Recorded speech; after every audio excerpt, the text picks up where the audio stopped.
So glimpse కావచ్చు, teaser అద్భుతం అనే చెప్పాలి. అంటే చాలా డీప్గా సీరియస్గా మేము కూడా చాలా సీరియస్ జోనరాల్లోకి వెళ్ళిపోయాం చూస్తూ చూస్తూ. సో ప్రతిసారి అంటే మేము ఎక్స్పెక్ట్ చేస్తాం మీ దగ్గర నుంచి ఏదో కొత్తగా వస్తుంది అని. So honey title and story, ఆ టీజర్ చూస్తుంటే కంప్లీట్లీ డిఫరెంట్ అనిపిస్తూ ఉంది అసలు. సో ఏంటి ఆ టైటిల్ ఎలా జస్టిఫై చేస్తుంది ఈ స్టోరీకి, అండ్ స్టోరీ గురించి కూడా అసలు. హనీ అనేది ఇందులో ఒక క్యారెక్టర్ నేమ్ అండి. ఒక క్యారెక్టర్ ఉంటుంది. ఆ క్యారెక్టర్ ఏంటంటే సినిమా చూస్తే తెలుస్తుంది. ఈ సినిమా మూఢనమ్మకాల గురించి, మూఢనమ్మకాల వెనకాతలు తిరిగే మనుషుల గురించి, చీకటి మనిషి తాలూకా కథ అది. మీరు ప్రతి సినిమాలో కూడా ఎమోషన్స్ కావచ్చు, ఆ రానెస్ చాలా ఎక్కువ కనిపిస్తుంది. బికాస్ ఆఫ్ దాట్ ఓన్లీ మేమందరం కూడా చాలా కనెక్ట్ అయిపోతూ ఉంటాం. సో ఆ ఎమోషనల్ వర్షన్కి వస్తే అసలు ఎలాంటి ఎమోషన్ని హోల్ మూవీలో మేము కంటిన్యూగా చూడబోతున్నాం? The strongest emotion family emotion అండి. అంటే ఒక తండ్రి, తల్లి, ఒక పాప, అంటే ఒక భార్య భర్త వాళ్ళ కూతురు గురించి కథ ఇది.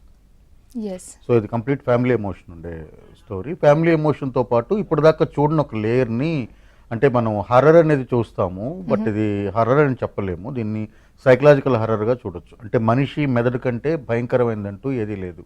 అంటే మనం ఇప్పటిదాకా దెయ్యాల గురించి విన్నాం, కానీ దెయ్యం పలానా వాళ్ళని చంపింది, లేకపోతే దెయ్యం వలన పలానా వాళ్ళు చచ్చిపోయారు అంటే సినిమాల్లో నేను చెప్పట్లా. మామూలుగా నిజ జీవితంలో నేను దెయ్యాన్ని చూశాను అనేవాళ్ళు ఉంటారు. బట్ నాకు తెలిసి ఈ స్టూడియోలో ఇప్పుడు మనం ఇక్కడ ఉన్న ఒక 20 మంది ఉన్నామంటే మనం ఎవరు కూడా చూసుండం, వినుంటాం అంతే.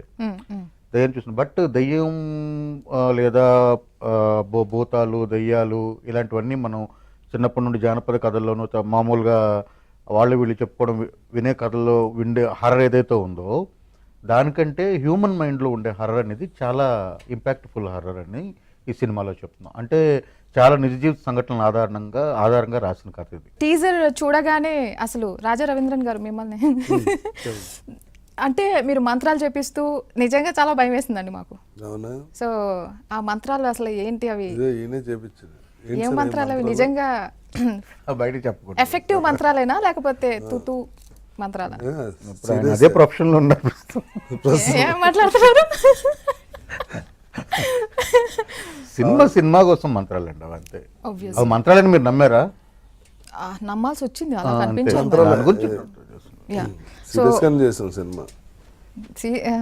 తెలుస్తుంది, చాలా చాలా సీరియస్గా తెలుస్తుంది. అంటే మీరు ఇప్పటి వరకు కూడా చాలా రోల్స్ ప్లే చేశారు, కానీ హనీలో మీరు చేసే రోల్ ఎంత ఇంపాక్ట్ఫుల్, ఎంత స్పెషల్ అంటే ఏం చెప్తారు మీరు? అంటే హీరో మైండ్ని మార్చే క్యారెక్టర్ అనేది. అంటే ప్రావర్టీలో ఉన్న హీరోకి ఇలా చేస్తే నీకు డబ్బు వస్తుంది, చాలా రిచ్ మ్యాన్ అవుతావు అని చెప్పి, అంటే బయట ఏం జరుగుతుందో అదే న్యాచురల్గానే చేయించారు అందరితో, క్యారెక్టర్స్తో సహా. ఇందాక డైరెక్ట్ గారు చెప్పింది మంచి పాయింట్ అండి. అదేంటంటే దెయ్యాన్ని ఎవరు చూడలేదు, కానీ ఇట్స్ ఆల్ మైండ్ గేమ్. ఇప్పుడు సినిమాల్లో కూడా దెయ్యం వచ్చినట్టు జనాన్ని భయపెట్టి డబ్బులు సంపాదించే కార్యక్రమం కదా, ఈ సినిమా కూడా అలాగే ఉంటుంది. మీరు దెయ్యాలని నమ్ముతారా? నేను నమ్మను, దేవుని కూడా నమ్ము. ఓకే కరెక్ట్ పర్సన్ ఉన్నట్టున్నారు. అంటే ఇప్పుడు ఒక హ్యూమన్ మైండ్ని మనం సైకలాజికల్గా చేంజ్ చేయొచ్చు అనేది నమ్ముతారా? 100%. ఇప్పుడు సూసైడ్ అటెంప్ట్ చేసుకునే వాళ్ళని కూర్చోబెట్టి కౌన్సిలింగ్ ఇస్తే వాళ్ళు మళ్ళీ రెగ్యులర్ లైఫ్లో సక్సెస్ అయిన వాళ్ళు చాలామంది ఉన్నారు. ట్రూ. అలాగే సూసైడ్ చేసుకోవాలని ఒక థాట్ వచ్చేది కూడా మైండ్లోంచే కదా. ఒక లేని దాన్ని ఊహించుకుని ఫ్యూచర్లో ఎంత కష్టం ఉంటుంది, మనం బతకలేమని అంతా ఊహించుకునే చనిపోతారు చాలామంది. ఇమాజినరీ వరల్డ్ లోనే ఎక్కువ. అసలు మొత్తం ఇప్పుడు ఉన్నదంతా మైండ్ గేమే కదండి. ఎవరు ఏం చేసినా అదంతా మైండ్ గేమ్. ఇప్పుడు సోషల్ మీడియా ఉంది, మైండ్ గేమే కదా అది. 10 మంది ఒకటే రాస్తే ఇదే నిజం అనుకుని ఇంట్లో కూర్చుని కవర్లు చెప్పుకుంటూ ఉంటారు.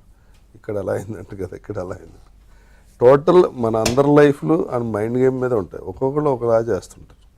ఇప్పుడు ఈ డిజిటల్ క్రైమ్ ఉందనుకోండి, ఇప్పుడు మిమ్మల్ని ఇంట్లో పెట్టి ఏదో పోలీస్ కేసు ఉంది మీకు, డిజిటల్ అరెస్ట్ అని చెప్పి కొన్ని కోట్లు దొబ్బేస్తున్నారు. Everything is mind game. ఒక్కొక్కరిది ఒక జోనర్లా ఉంటుంది. మా డైరెక్టర్ గారు అది